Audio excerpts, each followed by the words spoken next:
sumaludo tayo sa isang bumbero na hindi lamang nagiging aktibo sa barangay kapag may apoy na kailangang apulahin dahil patuloy pa rin siyang naglilingkod sa mga kabarangay, lalo na sa mga bagong bumbero. Aba, kilalanin natin siya rito sa KKB sa Kwentong Kabarangay. Panoorin natin ito. Ngayong Marso ay Fire Prevention Month. Iba yung pag-iingat at walang sawang paalala ang ating makukuha mula sa mga bantay sunog sa ating mga barangay. Ang mga bumbero. Kahit ang retiradong bumbero na si Tatay Rodolfo, singinit na kapoy ang kanyang dedikasyon na tumulong hindi lang sa barangay Tagalag, kundi sa buong Valenzuela. Ngayong buwan po ng Marso ay pinagdiriwang natin ang Fire Prevention Month. Ugaliin po nating i-unplug ang ating mga appliances, lalo na kung ito hindi na ginagamit. Nakatulong na po tayo sa makatipid sa kuryente at sisiguro po natin ligtas ang ating kabayan. Siguradong may inspire kayo at matututo ngayong umaga dito sa Kwentong Kabarangay. Mga kabarangay, welcome natin sa Love to the Better Everything, si Tatay Rodolfo Bautista! Oba! Ang ganda, ang smooth ah! Ang smooth, ang galing ng driver ah! Napakagaling, Good morning, sir! napakahusay! Good Ayan. morning, sir! Good morning! Kaway-kaway naman! Kaway-kaway, sir! Ayan, Yes, mikropono mo, kaway-kaway, sir. good morning! Ayan, good morning po. Ayan, bati naman kayo. Magandang umaga mga kabarangay, mga taga Valenzuela, magandang umaga po sa inyo lahat. At syempre, i-acknowledge lang natin din yung kanyang mga kasama, ang Bantay Sunog Fire Volunteers. Palakpakan naman natin! Kuyang driver, magpakita ka, lumabas ka para makita yung kapugian mo. Ayan. Ayun oh, napakahusay, Lapit, lapit. Sige po, lapit po. Lapit po. Samahan natin si Kuya Roberto. Suportahan niyo ang ating kabarangay dito. Ayan, umpisa na natin, my friend. Ayan, game. Kasi kahit na retirado na si tatay, gusto namin malaman mula sa'yo kung gaano katagal ang iyong naging serbisyo bilang isang bombero. Naging bombero po ako noong March 1, 1995. Aba, Nagretiro po ako. anniversary pa.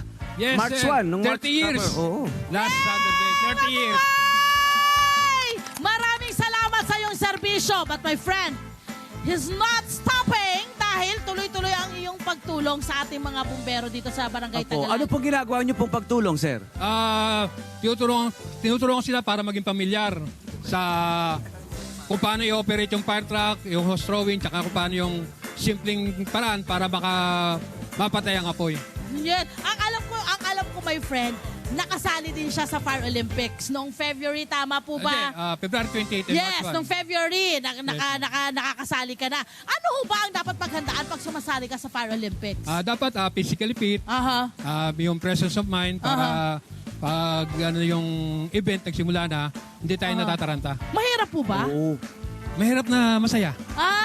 Pag sinabi niyo mahirap na masaya, ano po ang mahirap na parte? Ano po masayang parte? Kasi may dala ka, mabigat yung fire suit. Mm. Basa yun kasi familiarization.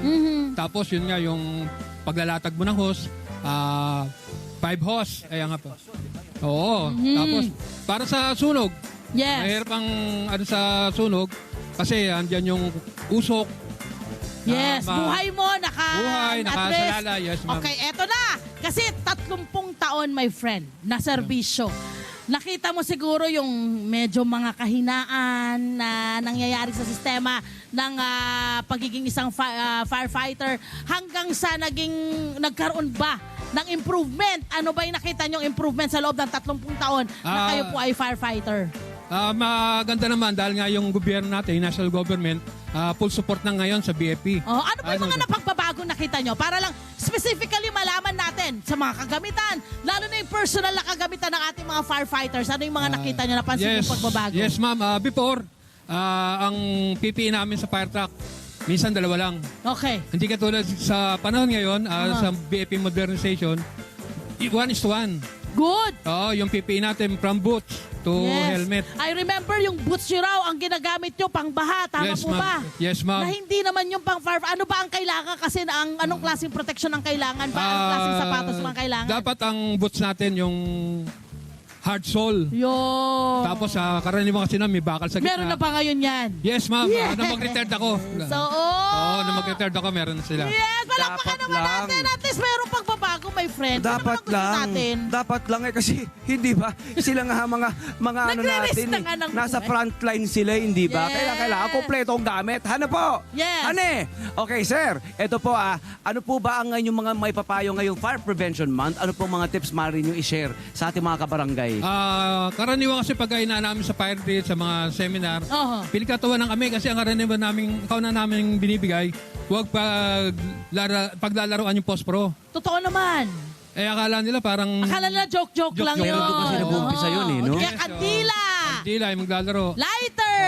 Tapos yung ano natin, iwasan natin yung octopus connection. Ano ibig sabihin nun, sir? Para maintindihan Sa natin isang mga outlet, kababayan. kuminsan ang ginagawa Oo. ng tao, 6 nagmemeno sa wire. Yung spaghetti na. Spaghetti. Spaghetti na Tsaka, mga kable. naglalagay ng mga Patong-patong. matitinding mag-consume ng kuryente like refrigerator. Refrigerator. Dapat magkakahiwalay yung mga Ang aircon, iba ang Correct. ano, circuit Yes, nun. yes, yes. Sarili. Yes. Oo. Fire extinguisher demo daw tayo saglit. Yeah. Ano Ayan, ba yung ayan. pwedeng, ano ba yung mga basic na, sir, kayo po, ano po yung So papakita itong nyo fire ngayon? extinguisher na to, sir, nakikita natin ito sa mga building, sa mga paaralan. Ayan, Dito ito tayo. talaga kailangan nating alamin kung saan nakalagay ano po, sir. Siguro close up natin sa ating fire extinguisher Diba?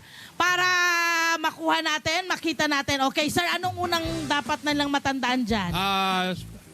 Ang pag-operate ng fire extinguisher, dati ang acronym niya, PAS. Okay. Pull the pin. Pull the pin! Nasaan po ang pin na yan? Ito, pin. Ayan, Tapos- close up pa natin, guys. Close up pa natin. Ayan, para lang mapakita natin yung pin. Pin. Andito yung pin. Ito Ayan. yung pin. Ayan, okay? A Ano yung for Aim, the yung nozzle, hose. Kung subject to nasaan fire. ang apoy? Yes, ma'am. Okay? S, squeeze the lever. Squeeze the lever. And then sweep side by side. Sweep. Sweep side by side. Pero Yun sa ang ngayon- ibig sabihin ng pass. Pass. Sa Okay. ngayon, ang gamit namin, T-pass na. Ano ibig sabihin ng T-pass, sir? Titwist, kasi may yan siya, plastic seal. Opo. Aha. Kasi pagka walang plastic seal, na paglalaroan ng mga bata, nabubunot yung pin. Yun. Ngayon, kaya dinagdagan namin ng twist. Twist. Twist niya Twist. para matanggal. Yan. Para Yeah, masira. ayun, natanggal. Ayun. Tapos Wow, pull the galing. pin. Pull the Yes.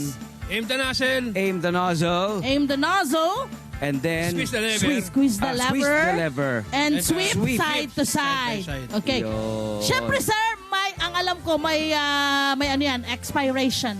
Yung ating Fire extinguisher. Yes. Ilang taon po dapat? Every 1 year, subject for maintenance. Ang ating mga fire Yan. extinguisher. Para masiguro nyo na magagamit nyo po yung inyong fire extinguisher. Maraming salamat, Tatay Rodalvo! Maraming salamat sa ating magigiting na mga firefighters at mga volunteers, my friend! Maraming Siyempre, salamat po. At syempre, tagapin niyo po ang aming munting regalo mula po sa LTE. Maraming salamat po. Kami po Salamat namili po. niyan. Kami po namili OLTE, maraming niyan. salamat. Hi! Salamat sa mga Kanet 25. This is Love and New Verbo.